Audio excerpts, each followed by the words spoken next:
Hola amigos y amigas, bienvenidos a esta revisión de la primera temporada del Lado Oscuro, última semana que la revisamos. Hoy recordamos el capítulo dedicado a Stanley Kubrick. Fue muy especial para mí preparar este capítulo y sinceramente es uno de mis favoritos de la primera temporada. Espero que te guste y que te impacte esta distinción entre el artista y el hombre, con la dualidad que exploramos en el capítulo. Te dejo con él, no sin antes decirte que ya hay fecha de estreno para los nuevos episodios. El martes 28 de febrero regresa El Lado Oscuro con nuevos monstruos que desenmascarar. Temporada 3. No te lo pierdas, solo en Podimo. Disfruta ahora del episodio de Kubrick. Adiós.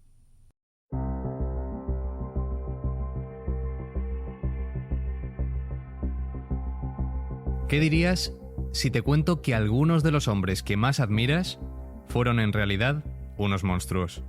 La misoginia, el ego, la maldad, la ceguera del poder, la crueldad e incluso el crimen son algunos de los temas que se dan la mano en este podcast. Aquí hablaremos de genios y hombres brillantes, sin duda, pero todo lo que brilla proyecta sombras a su alrededor. Yo soy Danny McFly y te doy la bienvenida a El Lado Oscuro. Esta temporada de El Lado Oscuro es una idea original de Danny McFly, producida en colaboración con Podimo, la principal plataforma de podcast y audiolibros en español.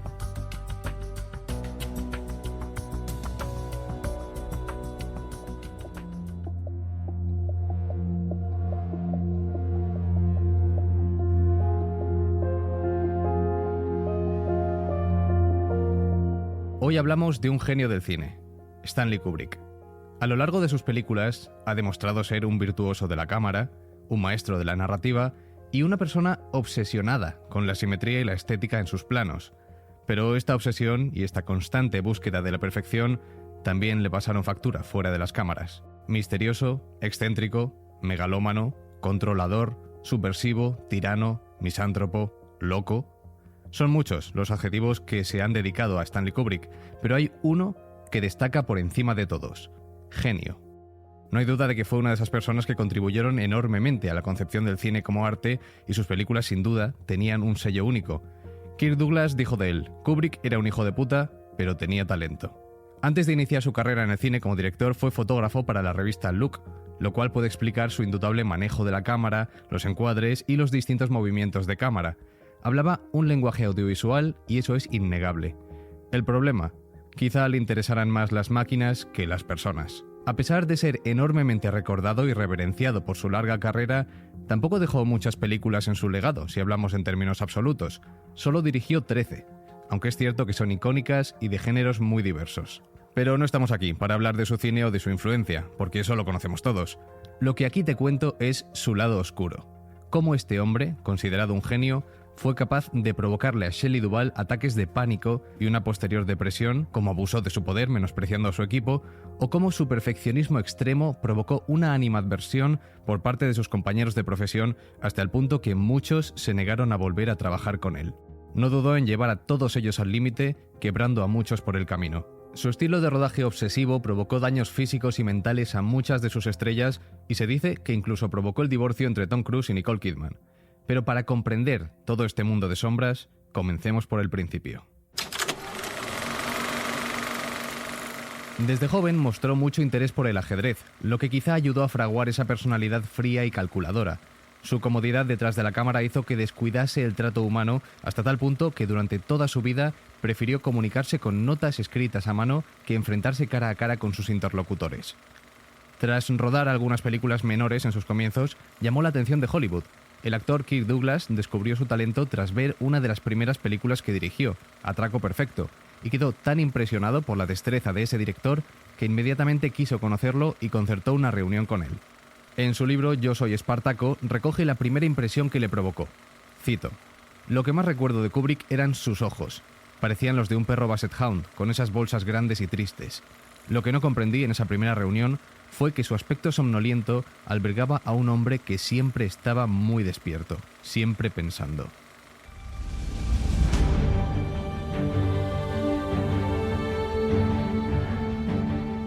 Juntos hicieron Senderos de Gloria, en 1957, una película antibelicista que sirvió para que Douglas volviera a contar con él en el futuro.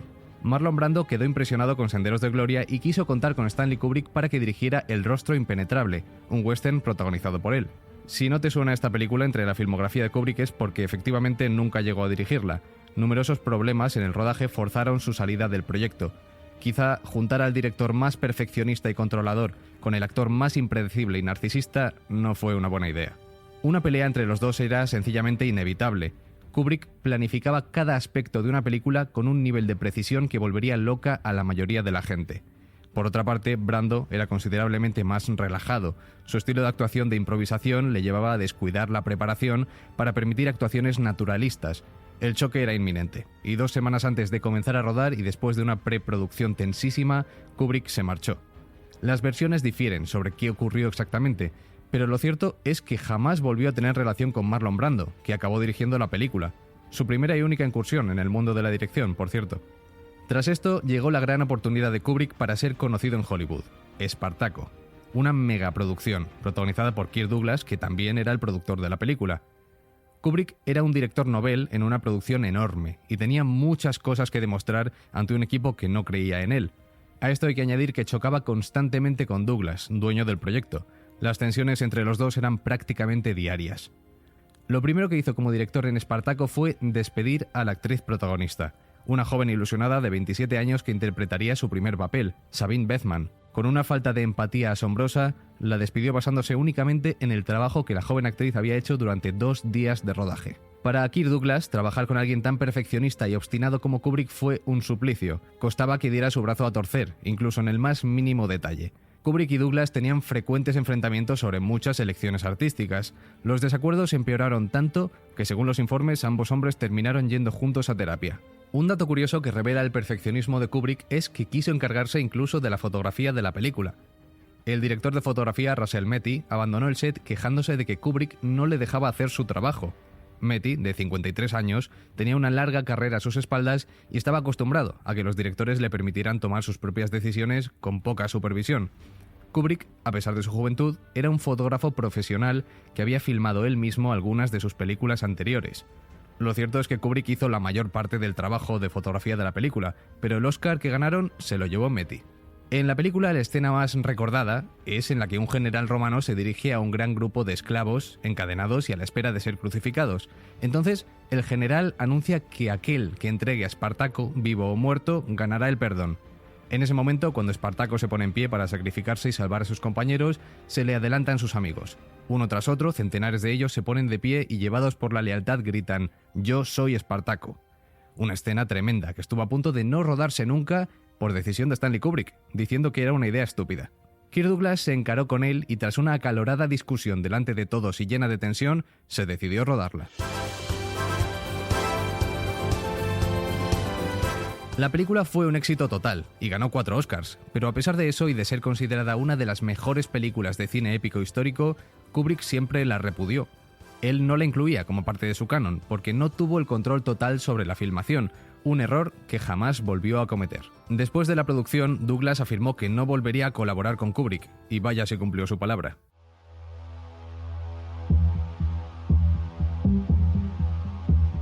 Los años pasaron y Kubrick fue ganándose un nombre cada vez más grande en el mundo del cine. Igual que crecía su reputación, también lo hacía su fama de perfeccionista obsesivo. Un ejemplo es que en la película Teléfono Rojo, Volamos hacia Moscú, hizo una recreación minuciosa del interior de un avión B-52 basado únicamente en una fotografía que había visto en una revista de aviación británica. La copia era exacta. Gran parte del mérito del diseño de producción la tuvo Ken Adam. Recuerda este nombre, porque Kubrick volvería a trabajar con él años después en un episodio verdaderamente oscuro para el pobre Adam.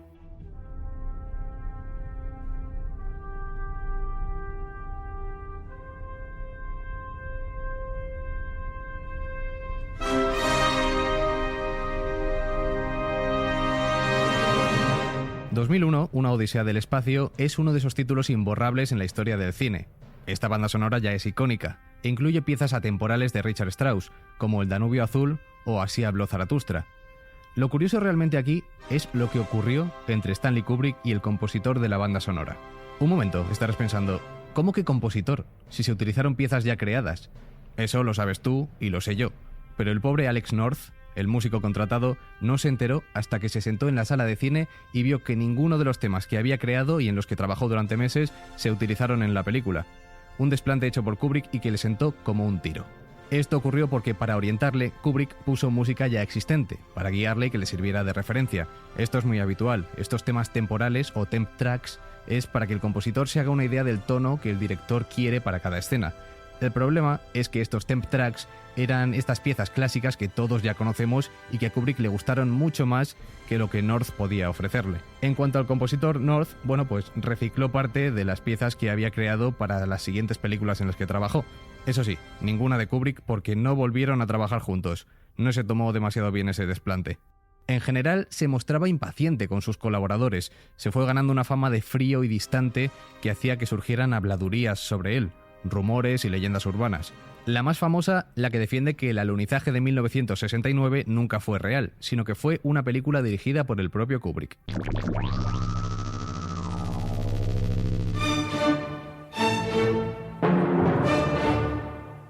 La Naranja Mecánica es otro clásico de su filmografía en la que Kubrick no trató demasiado bien a su actor protagonista, Malcolm McDowell. El personaje de Alex tiene una serpiente de mascota en su habitación. La respuesta a por qué es algo retorcida. Kubrick decidió introducir en el guión a este animal cuando se enteró de que McDowell tenía miedo a los reptiles. Dijo que era un intento por hacer que Alex pareciera intimidante, pero lo cierto es que se ve más como una manera de hacer sufrir con un humor muy retorcido a su intérprete. No fue lo peor que tuvo que pasar. El protagonista de La Naranja Mecánica también sufrió daños físicos mientras rodaba. A Malcolm McDowell le fracturaron una costilla en una de las escenas de pelea. Sufrió daños en la córnea, en la escena en la que le someten al tratamiento Ludovico y casi se ahoga de verdad en el momento en el que le sumergen en el agua. Numerosas penurias y penalidades que, sin embargo, el joven siempre asumía con buen talante y predisposición. Malcolm McDowell sintió que tenía una relación estrecha con Kubrick, a quien admiraba mucho. Pasaban mucho tiempo juntos, jugaban al billar. McDowell realmente sentía que había ahí una amistad sincera, pero lo cierto es que una vez terminó el rodaje, Kubrick cortó toda relación con él, completamente desinteresado en continuar ningún tipo de amistad. No volvió a contestar a sus llamadas ni a contar con él para ningún proyecto. Esto dolió mucho al actor y es una desilusión que le acompañó durante años. Kubrick era un experto en utilizar a sus actores, en exprimirlos hasta conseguir que le dieran lo que él quería y luego en olvidarlos sin miramientos.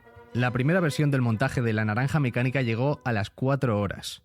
Por supuesto, Kubrick fue el encargado del montaje, un tipo que controlaba la iluminación, la fotografía, el sonido, la simetría. ¿Cómo no se va a encargar hasta del último aspecto de sus películas? Como esas 4 horas eran una locura, lo convencieron para recortarlo a algo más asequible. Y tras estrenarse la película, obligó a su asistente a destruir todo el material no utilizado, quizá por pura paranoia. Para que te hagas una idea de lo controlador que era Kubrick, se sentaba en los cines donde iban a proyectar sus películas para comprobar cómo se escucharía el sonido en la sala. Esta fue una película muy controvertida, en especial por el gran peso que tiene la violencia en la historia. Cuando vio la película, el público se escandalizó por completo. Y de hecho, todavía hoy, sigue siendo una película enormemente incómoda de ver y muy impactante. Kubrick recibió numerosas cartas con protestas, críticas e incluso amenazas de muerte, pero otros se sintieron inspirados. Lo cierto es que La Naranja Mecánica provocó una oleada de violencia en el Reino Unido, incluyendo un asesinato. Y Kubrick, sintiéndose responsable en cierta manera, obligó a retirar la distribución de la película en ese país. Estuvo prohibida durante casi 30 años, hasta después de la muerte del director.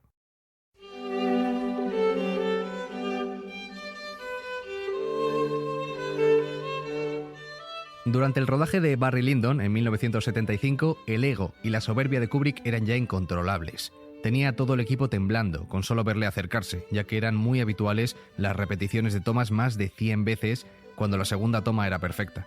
Nadie entendía por qué les hacía repetir todo una y otra vez. Había fallos imperceptibles que solo Kubrick era capaz de ver. Este rasgo de la dirección de Kubrick fue incluso considerado por los críticos como irracional, pero él consideraba que los actores mostraban su mejor versión de esta forma, debido a las emociones intensas que se generaban. Aquí recuperamos a ese diseñador de producción que te decía antes, Ken Adam. Él tenía que ir detrás de Kubrick pidiendo disculpas a los actores por el comportamiento del director, de lo mal que se sentía viendo este tipo de actitud obsesiva. Este pobre hombre también lo pasó fatal. Fue el encargado de seleccionar las localizaciones para el rodaje entre varios sitios de Francia, Inglaterra, Irlanda. En un momento dado del rodaje notaba que una escena no funcionaba, y Kubrick hizo lo impensable. Cerró el rodaje durante 6 semanas. Despidió a todo el mundo, los mandó a todos a su casa, a todos menos a Ken Adam, a quien ordenó encontrar otro sitio para rodar. El estrés al que lo sometió y la enorme presión que llevaba aguantando durante meses bastaron para provocarle a Adam una profunda crisis emocional, un mental breakdown. Adam estalló. Tuvo que recibir ayuda psiquiátrica y estuvo internado en un hospital durante una temporada. Durante este tiempo, Stanley Kubrick seguía intentando llamarle cada día para seguir tratando cosas de la producción, demostrando una falta de empatía cuestionable. Cuando finalmente volvió a casa, Kubrick por fin consiguió hablar con él y le dijo: «Me alegro de que ya estés bien. Por cierto, hay que seguir trabajando en que dirijas las unidades de producción de Alemania y tal y tal y tal». Le empezó a estresar de tal manera recién salido del hospital y le dio tal shock que el pobre hombre tuvo que regresar a la clínica al día siguiente. La esposa de Ken Adam fue tajante con su marido. Le dijo que jamás mejoraría a menos que cortase todo tipo de relación con Stanley Kubrick. Él, consciente de que ella tenía razón, juró que jamás volvería a trabajar con el director. Y lo cumplió. Por lo menos tanto sufrimiento hizo que se reconociera el trabajo de Ken Adam con un Oscar. Pero volviendo al rodaje de Barry Lyndon, su relación con los actores era extraña. Con la actriz Maria Berenson, ella decía que él se mostraba siempre inusualmente tímido en su presencia. Más que instrucciones directas, a menudo él la dirigía a través de numerosas notas manuscritas. Tenía un extraño y retorcido sentido del humor, y a veces, en muy raras ocasiones, hacía chistes. Con Ryan O'Neal, el protagonista, hablaron de un momento en la película en el que a su personaje le falta una pierna. Kubrick dijo que habían probado de todo y nada daba resultado, ni atar la pierna, ni utilizar un doble sin pierna, porque no se parecían, así que le propuso cortarse él la pierna. Quiero suponer que lo dijo como una especie de broma de mal gusto, pero fue un momento muy incómodo para Ryan O'Neal, que nunca llegó a saber si lo decía en serio o no. Este tipo de interacciones tan extrañas con las personas no han hecho sino acrecentar su leyenda. Se le tilda de frío, de falta de humanidad, de alejamiento de la gente.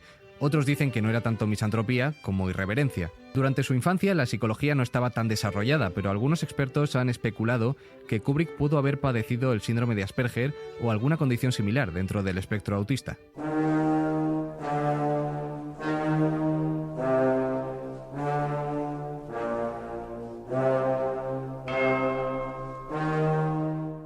Pero, querido oyente, prepárate porque aquí llega la historia más terrorífica en torno a la leyenda de Kubrick y la que verdaderamente le hace merecedor de este episodio de El lado oscuro, lo que ocurrió durante el rodaje del Resplandor.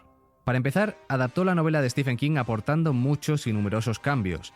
Tanto es así que a King jamás le gustó la película, la odiaba, porque no ve reconocida su novela en ella y consideraba que muchos matices se habían perdido en una adaptación burda y sin sentido. La cinta es una maravilla y hoy sigue siendo saludada y reconocida como una obra maestra del terror. Cuenta la historia del descenso a la locura de un hombre que tiene que cuidar de un hotel perdido en las montañas, aislado durante los meses de invierno con la única compañía de su mujer y su hijo. Jack Nicholson y Shelley Duvall fueron los escogidos para interpretar a los actores protagonistas Jack y Wendy, y sin que todavía hoy se sepa muy bien por qué, Kubrick se lo hizo pasar fatal a la pobre Shelley Duvall en la que fue la experiencia más traumática de su vida.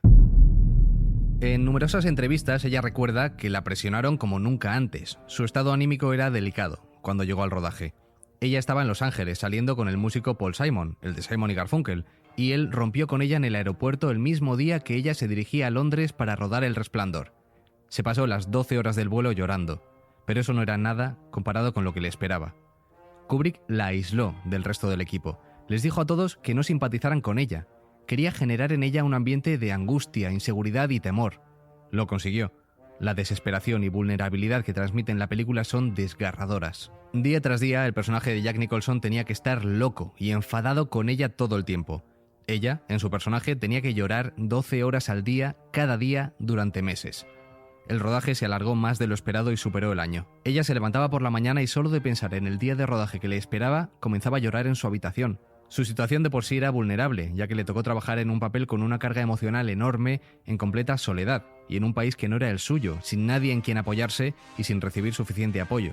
El director se transformaba en un monstruo cuando hablaba con ella.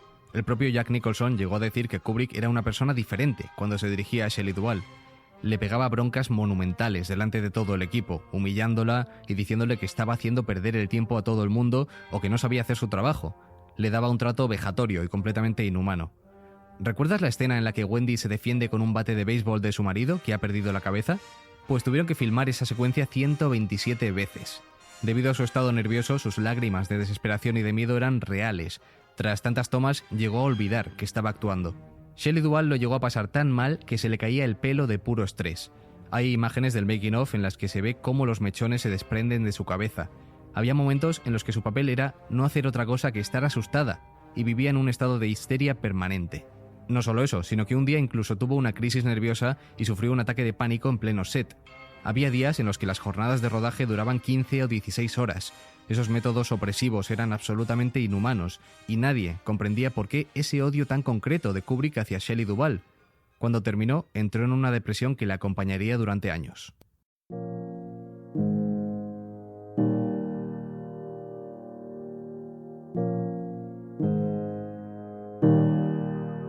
A pesar de ser considerada hoy una película de terror clásica, El Resplandor no fue exitosa cuando se estrenó. La película tuvo una tibia acogida y la actriz fue menospreciada. Stephen King calificó el personaje de Wendy como misógino, ya que desde el punto de vista del guión, básicamente está ahí para gritar y asustarse. Decía que Wendy en el libro era un personaje lleno de matices y en la película solo acaba siendo la víctima de un loco. Lo cierto es que no le falta razón, y en Wendy podemos ver un personaje femenino estridente y con una óptica un poco sexista. A lo largo de la película, Wendy está a merced de Jack y sufre un abuso físico y emocional. Kubrick desperdició la oportunidad de hacer un personaje femenino complejo. Los premios Razzie, los considerados anti-Oscars, le dieron a Duvall el premio a la peor actriz por esta actuación. En el 87 llegó La chaqueta metálica, cuyo rodaje transcurrió a las afueras de Londres. El guión lo escribió Michael Herr, que también llegó a perder la paciencia con Kubrick. Durante la preparación del guión recibía de 3 a 30 llamadas diarias del director, generalmente después de las 10 de la noche, donde le sometía a largos interrogatorios nocturnos, monólogos y también a ciertos alardes de sabiduría por parte de Kubrick. Matthew Modine, que interpretaba a Buffon en La chaqueta metálica, dijo que el rodaje fue difícil. Rodaron la escena final en unas ruinas de una antigua fábrica de gas abandonada. Era un ambiente tóxico para el equipo ya que estaba contaminado con amianto y cientos de otros químicos, pero a Kubrick le dio igual. Su visión exigente no aceptaba excusas. La esposa de Modine esperaba un bebé y se puso de parto durante el rodaje. Cuando ella necesitó una cesárea de emergencia, su marido quería ir con ella, pero Kubrick le dijo a Modine que no podía abandonar el set. Le dijo: el bebé lo va a tener ella, no tú solo molestarías. Modine se enfrentó a él y le amenazó con cortarse la mano para que lo llevaran al hospital. Finalmente Kubrick cedió, pero le ordenó que regresara después del parto. Cuando Modine regresó con puros y les dijo a todos que el nombre de su nuevo hijo era Bowman, Kubrick le soltó: ¿por qué no le das un nombre normal? Kubrick era un hombre muy solitario y reservado. Jamás iba a los programas de televisión y muy rara vez concedía entrevistas a la prensa. La mitomanía en torno a su figura siguió multiplicándose, incluso después de su muerte. Además, todo el montaje lo hacía en su casa. Ni siquiera iba al estudio a montar.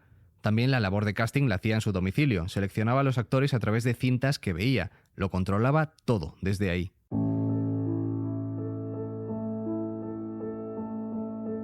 Llegamos así al final de su carrera, su última película, Eyes Wide Shut, que se estrenó póstumamente. Kubrick murió pocos días después de terminar el montaje final. Nunca llegó a verla estrenada en público. La película estaba protagonizada por Tom Cruise y Nicole Kidman, casados en la vida real en aquel momento. Esa obra se convirtió en una de las más difíciles de rodar de la carrera de Kubrick y el rodaje fue un auténtico infierno, larguísimo. Se desarrolló entre noviembre del 96 y febrero del 98.